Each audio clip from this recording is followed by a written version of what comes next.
નમસ્કાર વિદ્યાર્થી મિત્રો, ધોરણ 9 સામાજિક વિજ્ઞાન વિષયમાં આપણા જે સામાજિક વિજ્ઞાન વિષયના 3 ભાગો પડેલા છે. એ 3 ભાગો કયા કયા? ઇતિહાસ, નાગરિક શાસ્ત્ર અને ભૂગોળ. તો આ ભૂગોળનો આપણું પ્રકરણ નંબર 3 છે અને એમાં ભૂગોળ, ભૂ એટલે જમીન અને ગોળ એટલે રાઉન્ડ એટલે સર્કલ. તો આ ભૂગોળના પાઠની આપણે ચર્ચા કરવાની છે. આપણે પ્રકરણ જે 13 છે ભારત છે, ભારતની સ્થાન, એની ભૂસ્થળીય રચના અને એનું ભૂપૃષ્ઠ. તો આ કઈ જગ્યાએ છે, એ કેવી રીતે આવેલા છે, એના માપ શું છે, આ બધાની આપણે આજે વિસ્તૃત ચર્ચા કરીશું. ભારત છે એ ભારત આ પૃથ્વીનો ગોળો છે. તો આ પૃથ્વીના ગોળાની અંદર ભારત છે એ ભારત કઈ જગ્યાએ બિરાજમાન છે, ભારત ક્યાં આવેલું છે અને એનું મેજરમેન્ટ લઈએ તો એનું એક્ઝેક્ટલી માપ પૃથ્વીના ગોળામાં જો તમે ચોક્કસ મેજરમેન્ટ લઈને માપ ના લો તો એના સિવાય તમને કોઈ પણ દેશ મળી શકે નહીં. એટલે એનું ચોક્કસ પ્રમાણમાં હોય તો જ તમને જે તે દેશ છે એ દેશ મળે. આગળ આપણે ચર્ચા કરીએ તો જે પૃથ્વી છે એ પૃથ્વીનો ગોળો છે. એ પૃથ્વીનો ગોળો અહીંયા તમને દેખાશે. તો પૃથ્વીનો ગોળો છે એ આવો છે. હવે આ પૃથ્વીનો ગોળો ગોળ છે.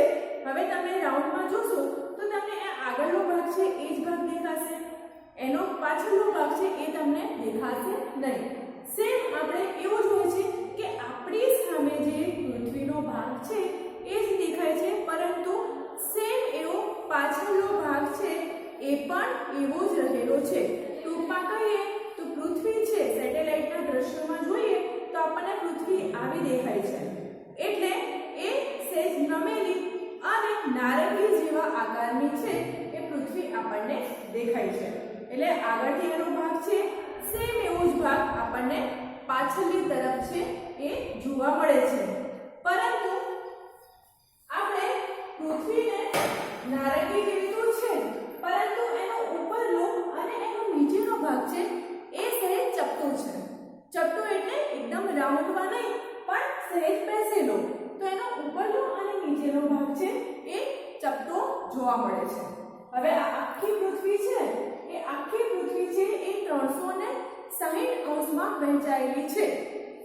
કાટખૂણિયું હોય તો કાટખૂણિયો 180 અંશનો હોય, એને અડધું કર્યું તો આટલું થાય, પણ આખું તમે રાઉન્ડ લો તો એના ડબલ થઈ જાય. એટલે ટોટલ પૃથ્વી છે એ 360 અંશમાં એ વહેંચી દેવામાં આવી છે. એટલે એ પ્રમાણે એનું ચોક્કસ પ્રમાણ લઈને આપણે જે તે દેશ છે એને શોધી શકીએ. હવે અહીંયા જો તમને ભારતનો આપણે પૃથ્વીનો નકશો દેખાશે. તો પૃથ્વીના નકશામાં મેં અહીંયા બે જ દોરેલા છે, એક ક્ષેત્રફળ છે અને એક છે એ ભારત દેશ છે. આવા તો કેટલાય આવેલા છે કે જે પૃથ્વીના જે એમ કહે છે કે દરિયો છે એ 70% રહેલો છે અને બાકીનો 30% છે એ ભૂભાગ છે. એટલે એટલામાં જમીન આવેલી છે અને એમાં છે એ અલગ અલગ દેશો આવેલા છે. ક્યાં? તો આપણી આખી પૃથ્વી છે ગોળા જેવી, એ આપણે પૃથ્વી પર અલગ અલગ જગ્યાએ દેશો આવેલા છે. જે તમને સામે ભાગ દેખાય છે એ જ એનો પાછળનો પણ સેમ એવો ભાગ એનો હશે. એટલે સેટેલાઇટના દ્રશ્યોમાં તમે સેટેલાઇટની જ્યારે ચિત્રો જુઓ ત્યારે તમને ગોળ દડા જેવી પૃથ્વી છે એ દેખાશે. હવે અહીંયા જોઈએ તો પૃથ્વી છે એ પૃથ્વીને આપણે બે ભાગમાં વહેંચી દઈએ. તો પૃથ્વી છે મેં અહીંયા તૂટક લાઈનો કરી છે. જો તમને દેખાશે તો આ જે તૂટક લાઈનો છે એક છે આડી લાઈન અને એક છે ઊભી લાઈન.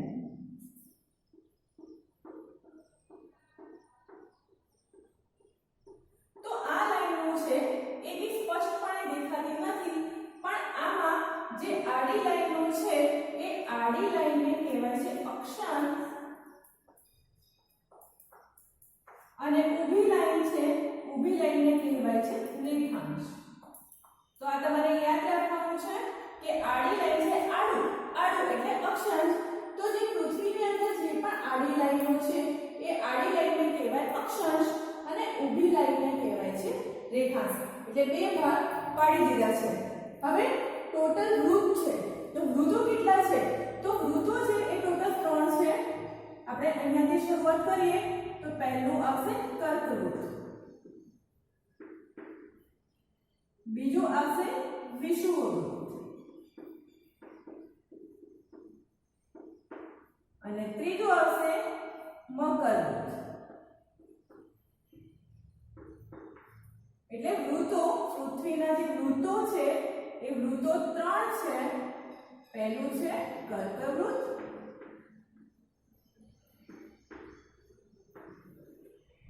બીજું છે વિષુવવૃત્ત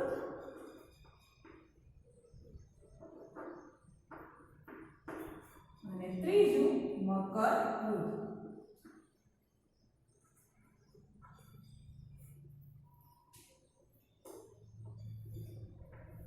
એટલે આખી જે પૃથ્વી છે એ આખી પૃથ્વીના આ 3 ભાગો પાડેલા છે. પૃથ્વી છે એ 3 વૃત્તમાં છે, એ 3 વૃત્તમાં વહેંચાયેલી છે.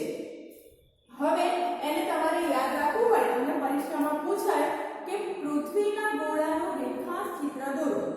આ રેખાચિત્ર દોરીને એની અંદર 3 વૃત્તો છે એ 3 વૃત્તો તમે દર્શાવો.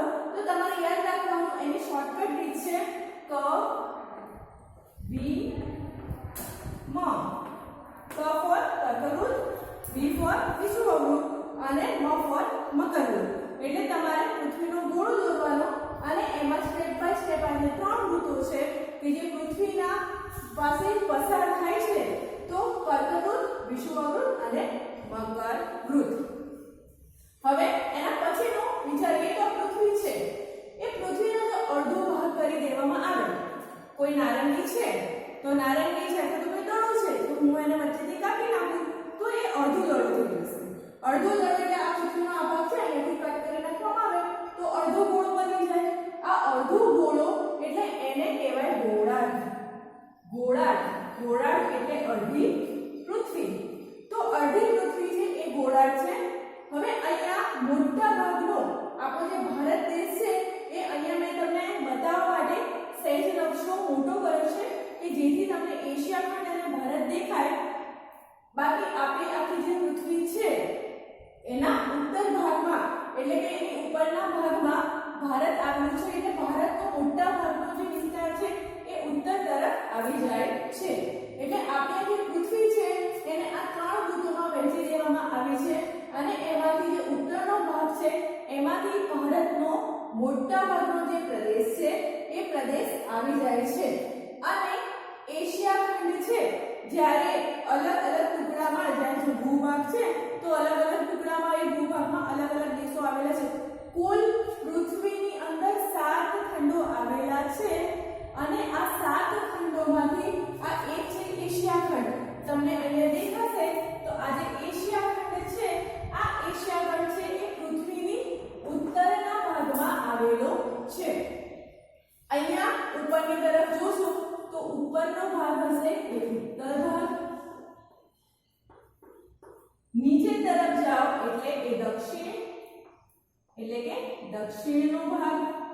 હવે તમારી નકશાની તમે જ્યારે પણ સામે હોય, તમારી સામે કોઈ પણ નકશો હોય તો નકશાની સામે તમારો જમણો હાથ એટલે એ પૂર્વ ભાગ અને તમારો ડાબો હાથ એટલે એ છે દક્ષિણ ભાગ, પશ્ચિમ ભાગ.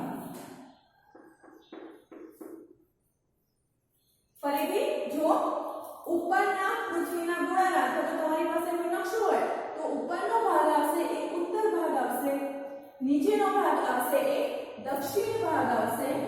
નકશાની સામે રહો અને તમારો જમણો હાથ આવે ત્યાં પૂર્વ ભાગ આવે અને આ સાઈડમાં આવશે પશ્ચિમ.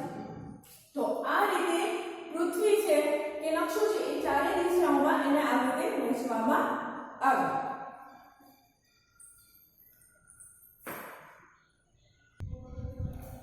આખી પૃથ્વી છે એ પૃથ્વીનો અડધો ભાગ એટલે ગોળાર્ધ અને આપણો ભારત દેશ છે એ ઉત્તર ગોળાર્ધમાં આવેલો છે. મેં આ તમને સમજાવવા માટે મોટો ગોળો દોરેલો છે અને તેમાં નકશાઓ 2 છે એ પણ મોટા બતાવ્યા છે જેથી તમને અહીંયા દેખાય. એટલે તમારે અહીંયા સમજવાનું કે આ ઉપરનો ભાગ છે એ ઉત્તર અને નીચેનો છે એ દક્ષિણ. એટલે ભારત છે એ આ ઉત્તર ગોળાર્ધમાં આવેલો છે. શું થયું કે સમય જ્યારે શરૂઆતમાં હતો આ ભારત આપણો જે દેશ છે પૃથ્વી આખી પૃથ્વીનો જે ભૂભાગો છે, જેટલા જમીન વિસ્તારો છે, એમાંથી આ પૃથ્વીના ગોળામાં જે રહેલું ભારત છે એ ગોંડવાના લેન્ડ નામનો એક પ્રદેશનો છે, એ પ્રદેશનો ભાગ છે. સમય જતા જતા એવું થયું કે પથ્થરોના જે ટુકડા છે એ ખસતા ખસતા ખસતા એમાંથી એક જે પથ્થરોનો જે ભૂભાગ છે એ ઉપરની તરફ ખસી ગયો અને એ હાલ ભારતના પ્રદેશ ભારતખંડ નામથી ઓળખવામાં આવે છે. હવે જે અક્ષાંશ અને રેખાંશ આના માપ ઉપરથી તમે ચોક્કસ ભારત કઈ જગ્યાએ છે એ તમે શોધી શકો અને એ આપણને સેટેલાઇટના માધ્યમથી આપણને ખબર પડે. તો આપણું ભારત છે એ કયા અક્ષાંશ અને કયા રેખાંશ વૃત્તની વચ્ચે કે એક્ઝેક્ટલી એ પૃથ્વીના નકશામાં આપણે જોઈએ તો કયા અક્ષાંશ અને કયા રેખાંશમાં મળે તો આપણે એને જોઈએ કે અક્ષાંશ છે એટલે અક્ષાંશ આપણે આ રીતે જોવાનું કે 8.4 થી લઈને 37.6 એટલે 8.4 થી લો તો 37.6 છે ત્યાં સુધી એ રેખા જે એના વૃત્તો આવશે એ વૃત્તોમાં આ ભારત છે એ ભારત આવેલું છે. તમે તમારી પાઠ્યપુસ્તકમાં જોજો તો અહીંયા આડા અને ઊભા રાઉન્ડ ફરતે આંકડા આપેલા છે. એ આંક ઉપરથી 8.4 કળા અને 37.37 અંશ 6 કળા એ અક્ષાંશ એક્ઝેક્ટ એનું મેઝરમેન્ટ લઈએ તો એ પૃથ્વીના મેઝરમેન્ટના માપ પ્રમાણે 8 અંશ 4 કળા અને 37 અંશ 6 કળાની વિસ્તારની અંદર એ અક્ષાંશ વૃત્તમાં ભારત આવેલું છે. એના રેખાંશનું માપ લઈએ તો એના રેખાંશમાં 68.7 થી લઈને 97.25 એટલે એની પહોળાઈના વિસ્તારથી લઈએ તો 68 અંશ અને 7 કળા અને 97 અંશ અને 25 કળા એટલા પહોળા વિસ્તારમાં એટલા મેઝરમેન્ટના ચોક્કસ માપ પ્રમાણે આપણો ભારતનો જે અક્ષાંશ અને રેખાંશ પ્રમાણે ભારત ખંડ ભારત દેશ ત્યાં આવેલો છે. હવે ભારતની મધ્યમાંથી કર્કવૃત્ત પસાર થાય છે. મેં કર્કવૃત્ત બતાવ્યું છે અહીંયા તમને સમજાવવા માટે, પણ એને જો આમ લઈએ તો આમ એને દોરીએ તો ભારતની મધ્યમાંથી કર્કવૃત્ત પસાર થાય છે. આ કર્કવૃત્ત એક્ઝેક્ટ ભારતના બે ભાગ પાડે છે. બે ભાગમાં વહેંચાઈ જાય છે ભારત. અને ભારત મોટે એશિયા જે ખંડ છે આ એશિયા ખંડની દક્ષિણે એટલે એશિયા ખંડના નીચેના ભાગે એટલે કે નીચે જાવ તો દક્ષિણનો ભાગ આવે એટલે એશિયા ખંડની દક્ષિણના ભાગે ભારત આવેલું છે. અને ભારત અહીંયા ભારત જુઓ તો ભારત છે એ આ ગોળો છે એ ગોળાની ઉપરના ભાગે એટલે ક્યાં ઉત્તરમાં એકલું ભારતનું તમે વિચારો કે એકલા ભારતની રીતે યાદ રાખો તો પૃથ્વીના ગોળામાં ભારત ક્યાં આવેલું છે તો આ ગોળાના બે ભાગ પાડો તો એના ઉત્તરના ભાગમાં ઉપરના ભાગમાં મતલબ કે આ એશિયા ખંડનો ભારત છે એ ગોળાની ઉપરની બાજુએ આવેલો છે.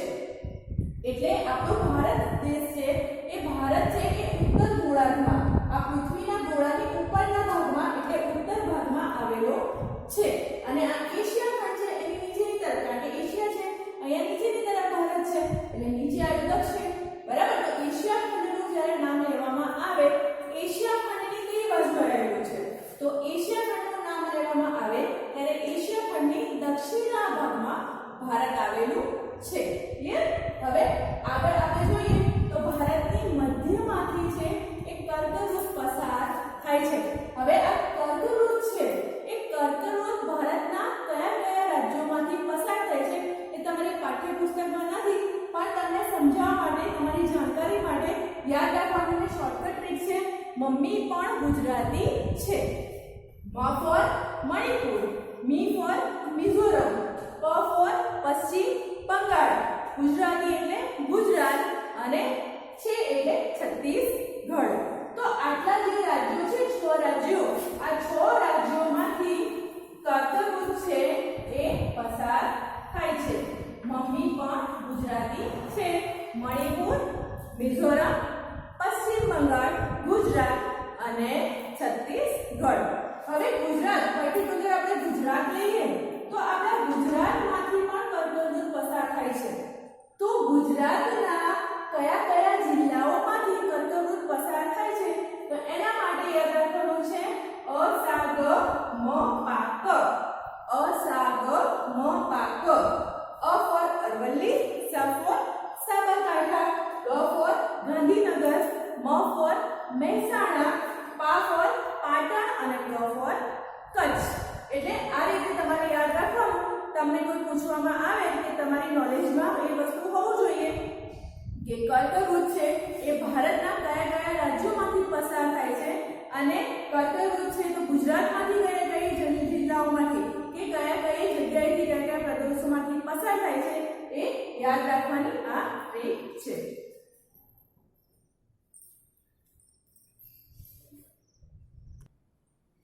આગળ આપણે કર્કવૃતની વાત કરીએ તો કર્કવૃત છે પૃથ્વીના ગોળા પર એ 23.30 ઉત્તર અક્ષાંશ પર આવેલું છે. એટલે આનું પ્રમાણમાં લઈએ તો 23°30 કળા સુધીના એ અક્ષાંશના ઉત્તર ભાગમાં તે આવેલું છે. એ ભારતના જે બંને ભાગો છે એ બંને ભાગોને આ અક્ષાંશવૃત્ત છે એ કર્કવૃત્ત છે એ ભારતને બંને ભાગોમાં વિભાજિત કરે છે. હવે અહીંયા જોઈએ તો ભારત છે એ ભારતની ઉપરના ભાગમાં એટલે કે એની ઉત્તરે એ વિશાળકાય મેદાનો એટલે પોળો થતો જાય છે વિસ્તાર અને એ વિશાળકાય જે છે એ મેદાનો અને હિમાલયની પર્વત શ્રેણી છે એ ભારતના ઉત્તર ભાગમાં એટલે કે અહીંયા આ જગ્યાએ આવેલા છે. ભારતની દક્ષિણ બાજુમાં જોઈએ તો દક્ષિણ બાજુનો જે વિસ્તાર છે એ ધીરે ધીરે છે એ કેવો થતો જાય છે, સાંકડો થતો જાય છે.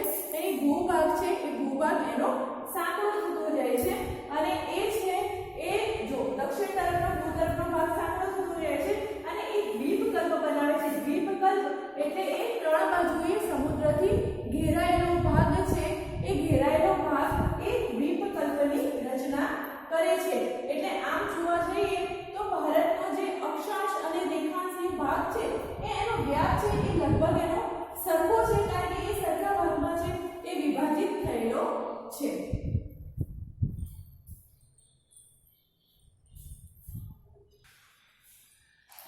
ભારતનો જે અક્ષાંશ અને રેખાંશીય માપ છે એ માપ 30 જેટલો લગભગ સરખા પ્રમાણમાં છે કારણ કે ભારત છે એ કર્કવૃત્તથી સરખા હિસ્સામાં વહેંચાયેલો છે.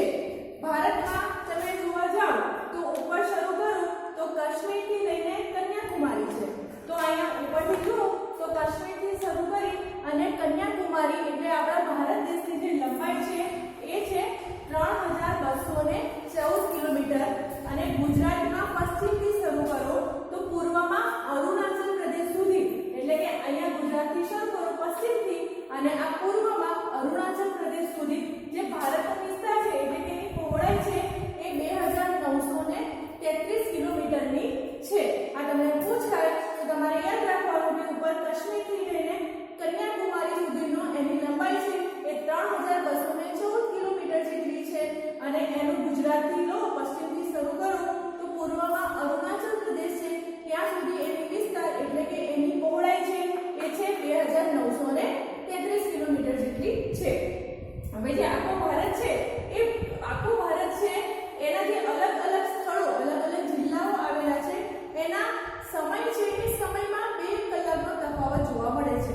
શા માટે? કારણ કે એ રેખાંશ અને અક્ષાંશ છે એના જે અલગ અલગ વહેંચણી છે એ રેખાંશીય તફાવત છે એટલે અહીંયા 30 આવે 20 આવે 10 આવે આ રેખાંશીય તફાવત છે એ તફાવતના લીધે સમયમાં ફેરફાર જોવા મળે છે.